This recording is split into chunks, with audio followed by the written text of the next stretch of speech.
Mattityahu chapter 24. As Yeshua left the temple and was going away, his Talmudim came and called his attention to its buildings. But he answered them, "You see all these? Yes, I tell you, they will be totally destroyed. Not a single stone will be left standing." When he was sitting on the Mount of Olives, the Talmudim came to him privately. "Tell us," they said, "when will these things happen? And what will be the sign that you are coming, and that the Olam Hazeh is ending?" Yeshua replied, "Watch out, don't let anyone fool you, for many will come in my name, saying, 'I am the Messiah,' and they will lead many astray. You will hear the noise of wars nearby and the news of wars far off. See to it that you don't become frightened. Such things must happen, but the end is yet to come. For peoples will fight each other, nations will fight each other, and there will be famines and earthquakes in various parts of the world. All this is but the beginning of the birth pains. At that time you will be arrested and handed over to be punished and put to death, and all peoples will hate you because of me. At that time many will be trapped into betraying and hating each other. Many false prophets will appear and fool many people, and many people's love will grow cold because of increased distance from Torah. But whoever holds out till the end will be delivered, and this good news about the kingdom will be announced throughout the whole world as a witness to all the Goyim.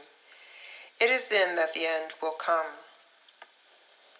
So when you see the abomination that causes devastation spoken about through the prophet Daniel standing in the holy place, let the reader understand the allusion. That will be the time for those in Yehudah to escape to the hills. If someone is on the roof, he must not go down to gather his belongings from his house. If someone is in the field, he must not turn back to get his coat. What a terrible time it will be for pregnant women and nursing mothers. Pray that you will not have to escape in winter or on Shabbat, for there will be trouble then worse than there has ever been, from the beginning of the world until now, and there will be nothing like it again. Indeed, if the length of this time had not been limited, no one would survive, but for the sake of those who have been chosen, its length will be limited.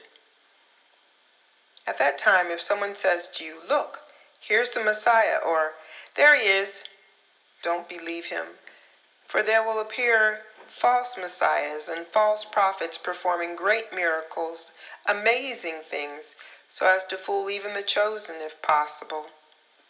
There, I have told you in advance. So if people say to you, 'Listen, he's out in the desert,' don't go. Or 'Look, he's hidden away in a secret room,' don't believe it.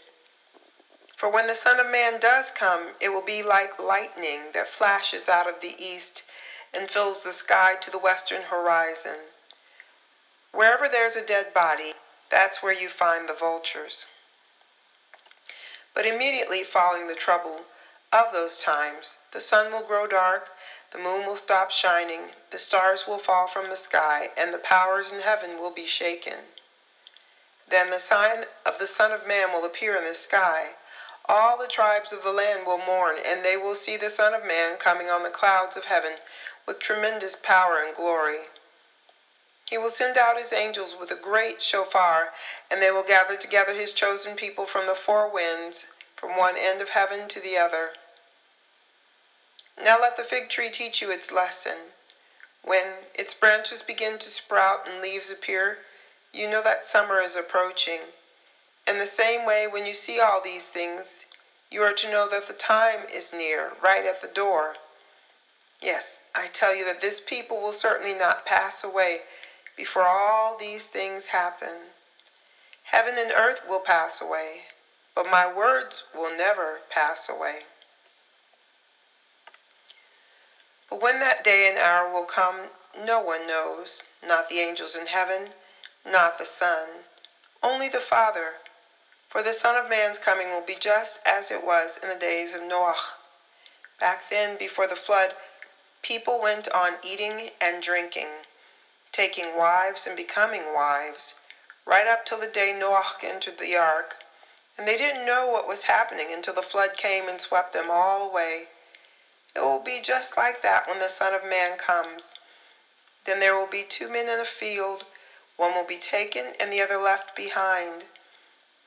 There will be 2 women grinding flour at the mill, one will be taken and the other left behind. So stay alert, because you don't know on what day your Lord will come. But you do know this: had the owner of the house known when the thief was coming, he would have stayed awake and not allowed his house to be broken into. Therefore you too must always be ready, for the Son of Man will come when you are not expecting him. Who is the faithful and sensible servant whose master puts him in charge of the household staff to give them their food at the proper time? It will go well with that servant if he is found doing his job when his master comes. Yes, I tell you that he will put him in charge of all he owns. But if that servant is wicked and says to himself, "My master is taking his time," and he starts beating up his fellow servants and spends his time eating and drinking with drunkards, then his master will come on a day the servant does not expect, at a time he doesn't know, and he will cut him in two and put him with the hypocrites, where people will wail and grind their teeth.